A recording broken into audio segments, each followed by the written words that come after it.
Welcome to another episode of geekoutdoors.com.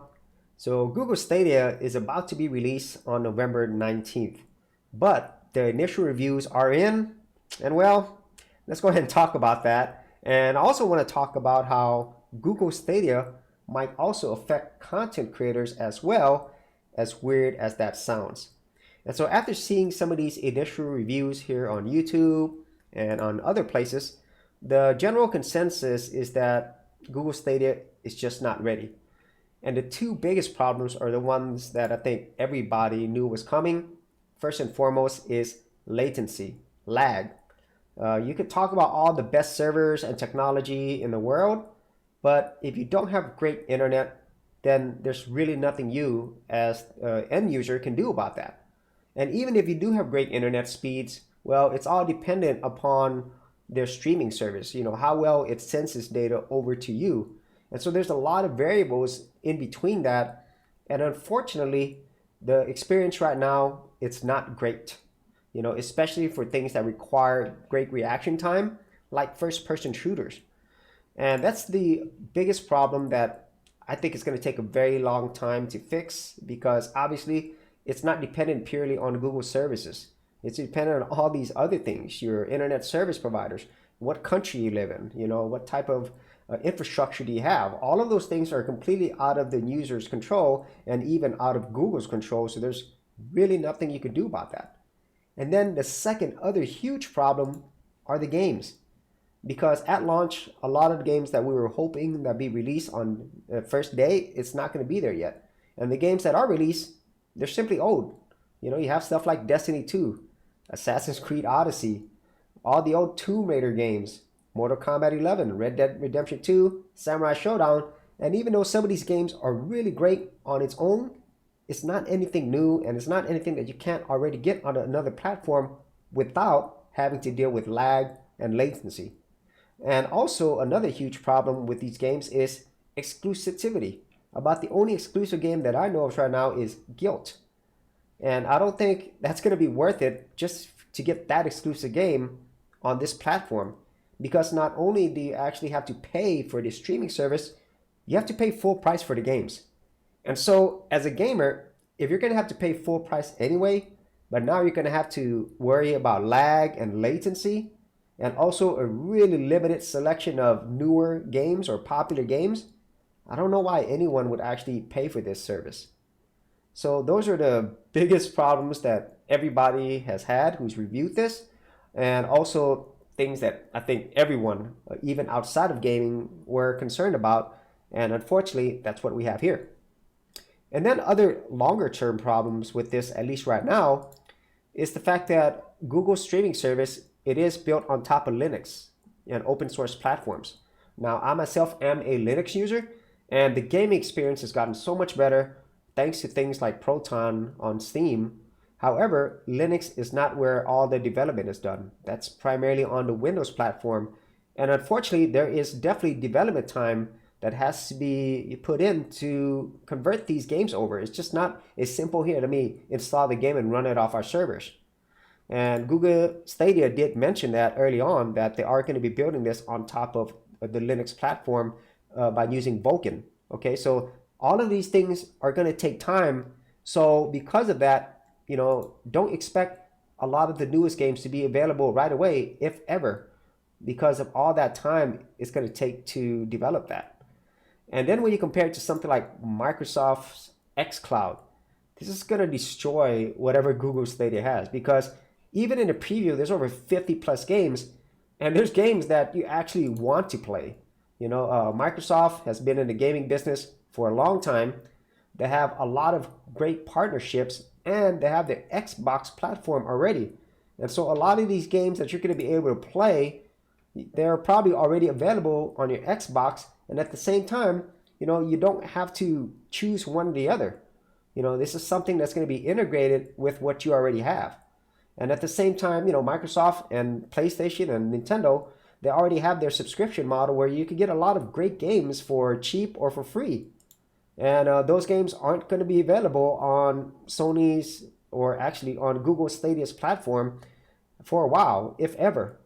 And so all of these things really don't make it a great option for gamers if that's what they're looking for.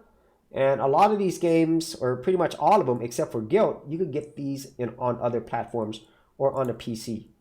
And so I don't see the value in going with Google Stadia. Even if you do have great internet connection, the games still are going to be older, and there's really nothing out there that makes you have to get a Google Stadia. So those are my thoughts on the initial reviews. I think the majority of people, what they're saying is pretty much what everybody knew was going to happen. But, at the same time, I was hoping Google, seeing all of these things, would have probably tried to do something different. For fast website hosting and top-notch customer service and features, check out Siteground, the preferred service used at geekoutdoors.com. For more information, check out the affiliate link in the description area below.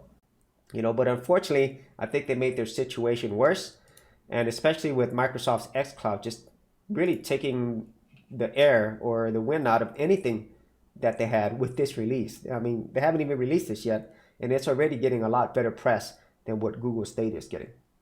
Now, how does Google Stadia actually affect content creators? Well, Google, by introducing this, they're really trying to push forward faster with this whole everything is streamed off of the internet, and so gaming requires a lot, okay, in order for you to do this, especially dealing with the whole latency and lag.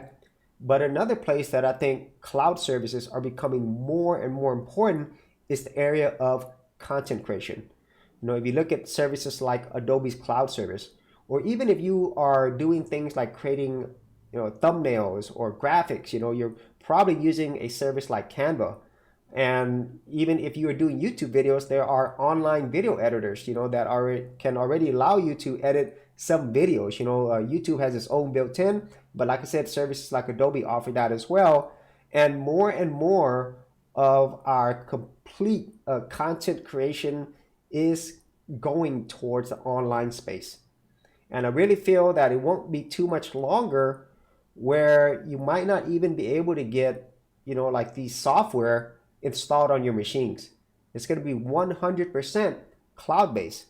And that's where I really think the power or the promise of things like Google Stadia, that's really where it's going to come into, because most of us are already doing pretty much everything online anyway. It's just the last part of it is your content creation. A lot of productivity is already done online. If you think about Google Drive or Microsoft's service or Apple iCloud, all of that stuff, you could do quite a few things online already. I would say 90% of everything you would have done on your computer before, you now do completely online. And I think the last parts are going to be gaming, which Google Stadia, Microsoft, Sony PlayStation, Apple, everybody's heading towards that anyway, but also for content creators. So that's why I really feel that even though, this might not be successful, I don't think it will. I might be wrong, but initially it just doesn't look great. What it's doing in terms of taking that huge step, and with Project xCloud as well going forward, it's going to open the windows even further for services like Adobe or any other creative platform. This is where we're going to head. And I myself, I still would like the option of doing everything on my computer because I don't want to depend first and foremost on the internet to actually do my work. But then the second thing is, I don't want all of my stuff online, to where they own that stuff. I mean, even though you technically own it, it's on their servers. And so, there's so many reasons why I don't want all my work to be tied to a cloud-based online service where it's not on my machine as well, So those are my thoughts on the Google Stadia review, and also how this cloud-based service, gaming, will also lead into changes in content creation as well. So if you actually had any thoughts on this, whether you had your thoughts on Google Stadia, or maybe this whole idea of content creation going completely to the cloud and online, be sure to leave that in the comments area below. And as always, if you did get value out of these videos, be sure to share, like, and subscribe. Hey geeks, if you are a creative geek like me and you wanted to learn how to create content on YouTube and other places on the internet, then check out my Gold Content Creators Group, where you'll get access to 30 videos plus additional content for all the creative geeks out there. And the best part of it is, all of this is free. Simply head over to the link below, check out my page, and sign up for my Gold Content Creators Group. Thanks for watching, and I'll see you on the other side. Thanks for checking out this episode. And as always, if you like these videos, be sure to click on the subscribe button. And for full written content, audio content, and additional geek stuff, head over to geekoutdoors.com, and I'll see you outdoors on the very next episode.